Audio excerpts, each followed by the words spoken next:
I'm going to start with a tiny story of how I got here. A month and a half ago, I didn't have the money to come here. And I had no idea, but I was having a really, really nice time writing on a writer. And sorry. I just have to stop and say that I've been a writer for 12 years and I'm writing this story and I love it so much. I'm so grateful for that story. Anyways, I just had to say that. So, a month and a half ago, I got an advertisement in my letterbox from my bank offering me a loan for $3,000. I was like, oh, that's just the amount I need for the cruise. That's great. But I didn't have a job, didn't have money to give the money back afterwards. But I was like, well, I've felt good the whole year, and I had enough money to survive the whole year, so I'll find something afterwards. So I booked the ticket, and then I imagined what I would ask as a question. How do I pay the money back? It wasn't that, but it also answered that. The question was, I'm a writer, but I'm also an actress, and my big plan is this series of books that I've been writing for 12 years and I'm still writing. It's a 4-book series. And I plan them to be films, and I have a character that I want to play in them. And I'm planning to do more acting through that. But I also want to do more acting on other projects. But that kind of requires me to move to America because I'm not really interested in the film industry in France, where I'm French. And so I know that will happen because I know my book is going to be hugely successful. It takes about a year for the book to be published. So I have this 1 year of what do I do in the meantime. So my question was going to be that. And then I strongly expected an answer because I knew I was going to come on the cruise. And 5 days later, I got the answer. So it was really interesting to see how the expectation got me the answer. And the answer came through someone contacting me on the internet because I was offering English lessons. And this guy is wanting to learn French, and he's traveling around the world for his businesses. So he wants me to follow him for 5 months to teach him French. So I'm going to travel, still have time to write because it's only 3 hours of teaching a day, and have loads of money, be paid to travel, and then have loads of money afterwards to go to America. So it's perfect.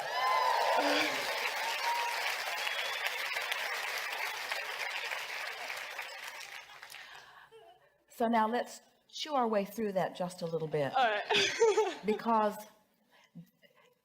following the conversation that we just had, there was a lot of deliberate intentionality in the way that you were approaching this. But could you feel, as she was explaining, that there was not resistance in that? Could you feel her expectation in a non-resisted place? So that's what we're getting at. When you recognize if the conversation that you're having internally, whether it's adding resistance or whether it's adding emphasis to your desire, when your desire is in that pure place, then the more you talk about it and the more the ideas flow to you, then the more the momentum and the more the thoughts turn to things. Did it feel to you as you were listening to her story? Let's start there. And you don't listen to this because we don't want their answer to influence your answer to the next question. Could you feel an absence of resistance within her? And did it feel to you like you were struggling or straining, or were the answers coming almost as quickly as the questions were being formed within you? Before right now, sorry, I got confused. Well, as this was unfolding, didn't it feel like the next logical thought, the next logical step? And so that's that sweet spot that we're talking about. That's that being in the flow, having already gathered enough momentum so that the idea of the cruise, even though there was an expense to it, was not particularly off-putting to you. Now, that's not always the case. We never want to encourage people to go into debt, especially worrisome debt. So as you made the decision to do that, but you held yourself in a vibrational place of no worries. You reminded yourself how well you'd been doing. You had confidence that you could figure it out. And so the idea of that was not resistant in nature. So you just followed the impulse, followed the impulse, followed the next impulse, followed the next impulse, followed the next impulse. And so it will continue to be. The story as you have laid it out is the way that it is unfolding.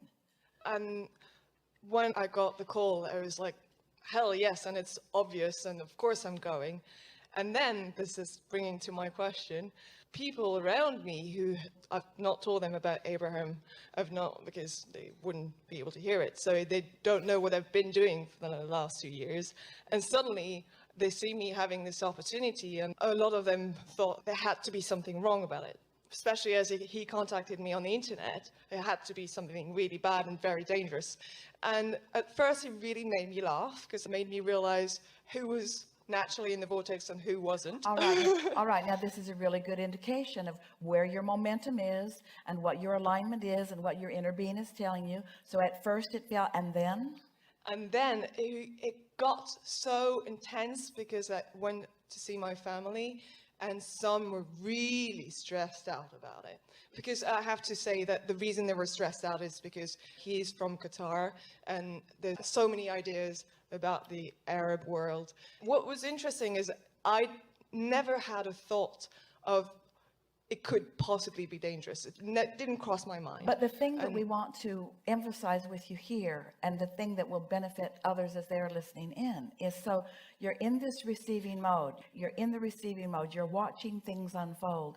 And then something else enters the picture, family and concerned friends who are already a part of your vibrational mix, who, as you say, are not ready to be up to speed with you. And so in order for you to even have a conversation, you have to come to where they are. And that's when you began to feel uncomfortable. Not because what they are saying has any credence, but because in order to even have that conversation with them, you had to join them at their vibrational. Yeah, I know, I saw it happen, how first it was only a few person and then it got bigger and bigger and bigger. So I know I got caught into this worrying, that to the point where at some point they really almost convinced me that it was the wrong thing. And then I was like, well, no, of course it's right, because everything was such perfect timing. What you've just described through this example of what you've been living is the reason that almost everyone denies themselves their own dreams. Because when things start going good, they think it's too good to be true. Their lack of belief in their own worthiness makes them suspect foul play when anything begins to turn in the direction of what they want. Yeah, it's pretty obvious that. So what I've been accused of, because I didn't think of the possible things that could go wrong, and that's what is worrying my family the most, because they sort of know for a long time that I'm naive. So they've accused me of being naive all the time. And they say, well, maybe it's the right thing, but at least we've made you look at what could possibly go wrong, so you're sure that it wasn't that. And now you know that you have to look out for things. And I'm like, well, I don't want to look out for danger. I want to look out for happiness. I don't want to do that. But I would like to know, what is your definition of being naive?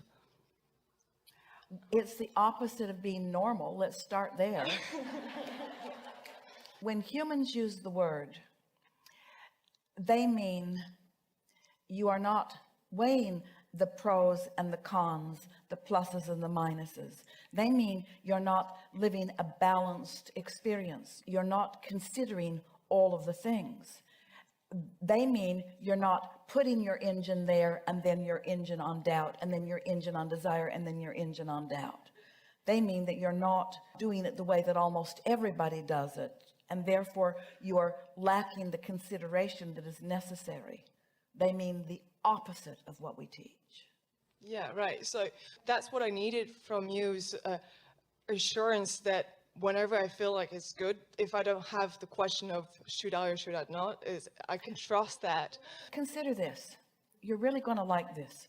So let's say that you are a pure and innocent, and let's say by human verbal standards, a naive individual. And in being that way, you are in a place of non-resistance and in a place of pure positive energy. And your inner being is there with you, knowing what you want, knowing everything about you.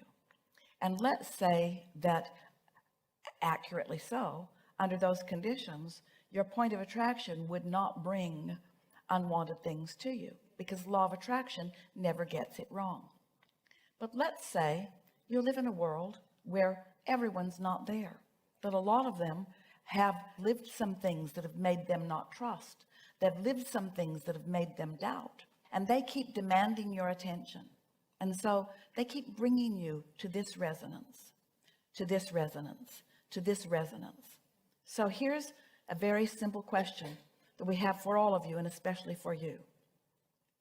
If you are in this place, this sweet, naive, if you want to use the word, pure positive energy girl, and your inner being is there with you, and something comes across your path that is sinister in nature, first of all, could it get into your experience? And let's say, even if you'd been influenced by others a little bit, so that it did get into your process a little bit, so someone who planned on taking something from your purse, or picking something from your pocket, or is in your vicinity, from this position of alignment, do you think you would recognize it? Do you think you would feel the discord of who you really are? Do you think your sensitivity to this pure positive energy, don't you think it would be obvious to you that there was something not wanted? Don't you think your activated alignment with source would let you know, would not push you away from that, but would call you otherwise? Yeah, and that's exactly how I felt when I... So wait for just a moment. So which would you rather be yourself, or have someone that you loved be? Someone who's here, where their sensitivity to anything unwanted is keen? Or would you like to talk to them about it so much that they are so accustomed to this feeling that they don't recognize the offness of it when it's right before them? Did you get that? Humans dull their guidance by focusing on unwanted to the point that they don't know what their guidance is telling them. We'd call that naivete. So this was just as preparation, because I have my sister's wedding 2 days after the cruise, and I'm going to have my entire family, so I need to be strong. You might want to stay in Rome for the Abraham seminar 2 days after the cruise. That's on the day she gets married. So. But that's all right. But now that I've talked to you, I'm sure it'll be fine. It was fine already before. It was better to hear it from you. Thank you. Well, there was a powerful conversation that we just had, and a new point of awareness that many of you felt. And we're really wanting you to know that the more in alignment you are, the more sensitive to resistance that you are. But the more you spend in resistance, the less likely you are to know it when you see it. It's such an interesting thing. In parents warning their children about things that are of danger, what they're really doing is increasing the momentum about the very thing that they don't want their children to live. And they're making their children less likely to notice it. Less likely to notice it. Why? Because of the familiarity of it, because of the momentum of it, because of the normalcy of it.